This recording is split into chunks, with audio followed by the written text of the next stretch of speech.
In December of 2009, the Angry Birds phenomenon began reshaping the gaming industry, showing developers and publishers that mobile gaming was no joke. By the time my son was born in April 2011, Angry Birds was everywhere. Now, 10 years later, after dozens of games, cartoons, and movies, we have the first iteration of VR for Angry Birds. Now, I'm a fan of VR technology and want to see it succeed, so when I see a big dog like Rovio jump into the mix, I have high hopes. Luckily, they've done it right. Unless you hate Angry Birds with a passion, this is a worthwhile pick-me-up worthy of the initial asking price of $15. Like most games nowadays, it's bound to see a sale shortly after its release. And even while I was doing this review, it went on sale for about $10 during the Sony Days of Play sale.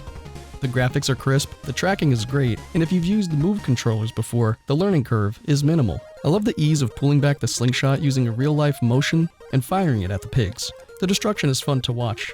The multiple angles give the game more depth with a unique feel, and the first-person mode of Angry Birds is better than I could have anticipated. I don't feel that this game has a grind factor, unless you consider figuring out the puzzles a grind, but if so, then this game probably isn't for you. A one-level demo would probably sell a lot of copies of this game, and right now, I'd say this is a buy it from me.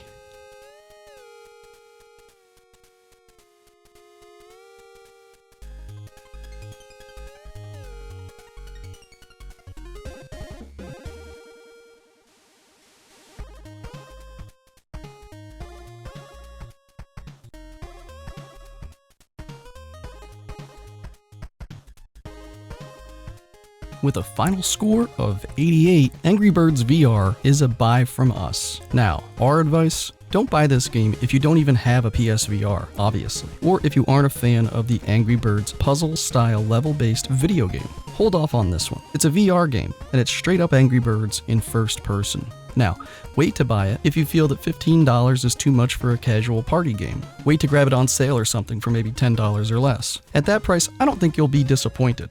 Buy it now if you're having people over and want to show off the PSVR. This is a fun and cheap way to do it. Everyone is familiar with Angry Birds and can jump right into the action with minimal explanation.